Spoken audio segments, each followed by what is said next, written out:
Que Deus nos abençoe. As qualidades morais.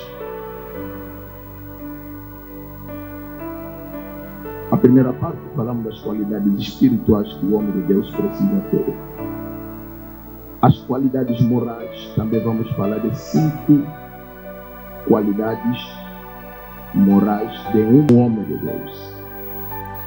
A primeira qualidade moral de um homem de Deus: saber respeitar os superiores. Saber respeitar os superiores. Antes de eu avançar no âmbito dos superiores no ministério, aqueles que são nossos pais no ministério, antes de eu tocar nisso, eu queria primeiro nos fazer entender que parece que, em nome do ministério, nós estamos a perder os bons modos cívicos da vida. O que eu quero dizer? Se um jovem de 30 anos, 40 anos é consagrado pastor, ele perde até o respeito com o mais velho de 60 anos. Porque para ele, como ele de 40, 30 é pastor, mais velho de 60 também é pastor, então são todos iguais. Estamos a perder os bons modos que nós fomos educados nas nossas casas. Amado, o ministério não te torna mais velho de outras pessoas. Se você é menor de idade, mesmo recebendo o ministério, você continua menor de idade. E aqui aproveito dizer, eu disse antes de tocar nos mais velhos na fé, aqui aproveito dizer, mesmo nos mais velhos da igreja que você lidera, não é bom você ter 40 anos, chamar um papá que tem 60 anos, João. Não é bom. Na idade física, ele é teu mais velho. Aleluia. É questão moral, isso é muito preciso. Porque hoje, como eu sou pastor, toda pessoa que está na minha igreja é criança. Toda pessoa que está na minha igreja é adolescente. Não, existe pais fisicamente dentro da igreja. Existe mães fisicamente dentro da igreja. Apesar que eu sou pastor, mas essa senhora é uma mãe para mim. Esse senhor é um pai para mim. Eu preciso lhe respeitar como pai no sentido físico. Aleluia. Não só no sentido espiritual, mas também no sentido físico. Agora, no sentido espiritual, é errado pensar, até poderia dizer, exagerar, dizer, é diabólico pensar que somos todos iguais no ministério. É errado imaginar que somos todos iguais no ministério. No ministério existem os grandes, existem os pequenos. Existem superiores, existem os inferiores. Eu posso ser pastor, Papai Diana é pastor, mas eu tenho que entender que é errado eu pensar que somos todos iguais. Há pessoas que andaram muito com Deus e há pessoas que não andaram ainda muito com Deus. Amado ao Senhor, estarmos juntos não quer dizer que somos todos da mesma maneira. Costumo dizer nas pessoas que estarmos na mesma situação não significa que partilhamos a mesma posição. Podemos andar todos a pé, não significa que todos somos iguais e que todos temos a mesma posição e o mesmo nível. Não. Jesus estava na cruz, junto com os malfeitores. Eles todos estavam nus. Eles todos foram pregados, tinham ferida. Eles todos foram envergonhados. Mas um malfeitor reconheceu, disse: Senhor, lembra-te de mim quando virá no teu reino. Ou seja, apesar que estamos na mesma situação, mas eu reconheço que não temos a mesma posição. Estamos todos a nu, mas você é rei. Estamos todos na cruz, mas você é rei. Estamos todos envergonhados, mas você é rei. É preciso com que se reconheça isso, amado. Até os que canonizaram a Bíblia classificaram grandes profetas, pequenos profetas. Há lugar que você mas há lugar que você deve tornar aluno. Se você achar que você já atingiste a perfeição, eu vim te dizer, você ainda não atingiu a perfeição. Porque você não é onisciente, você não é onipresente, você não é onipotente. Então você ainda não atingiu. Que a oração de 12 horas de tempo não te confunda. Como estás a acelerar muito esses dias, então estás a pensar que Papai Diana tornou teu amigo. Cuidado, a oração de 12 horas de tempo não te confunda. Segunda qualidade: não destruir os outros no ministério. Amados, na idade que o Senhor está nos ajudar a atingir dia após dia na maturidade cristã, ouvir acerca do outro não é suficiente para você falar a mesma coisa.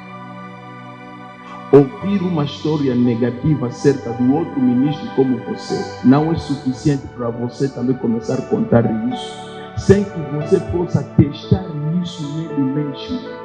Porque existe difamação, existe mentira, existe. Jesus disse, mentirão coisas sobre vocês.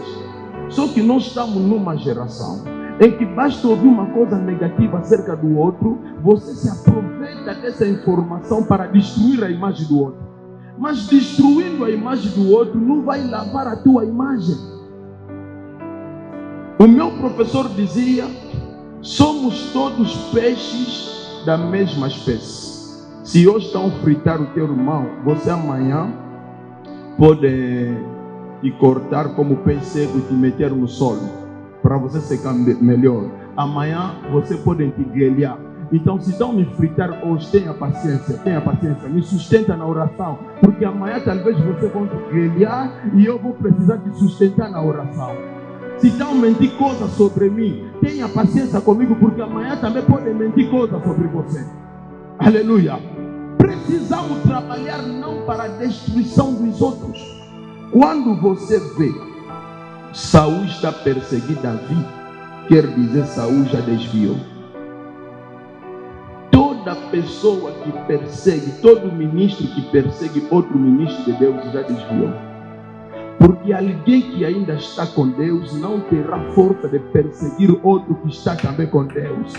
Quer dizer que já não estamos a servir o mesmo Deus. Você já desviou e eu ainda continuo a servir Deus.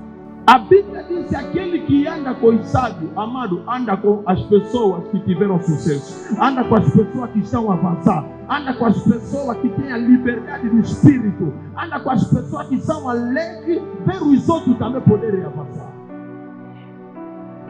A nossa igreja de hoje, disse um homem de Deus, é o único exército que mata os seus próprios soldados. É o único exército que abandona o soldado ferido. É o único exército. Basta dizer, o pastor X engravidou, todo mundo lhe isola. Esse é o único exército que faz isso. É o único exército. Porque nós nos alegramos mais com a destruição de alguém do que com a vida de alguém. Notei uma coisa, nós amamos mais enterrar do que sustentar quem nasceu.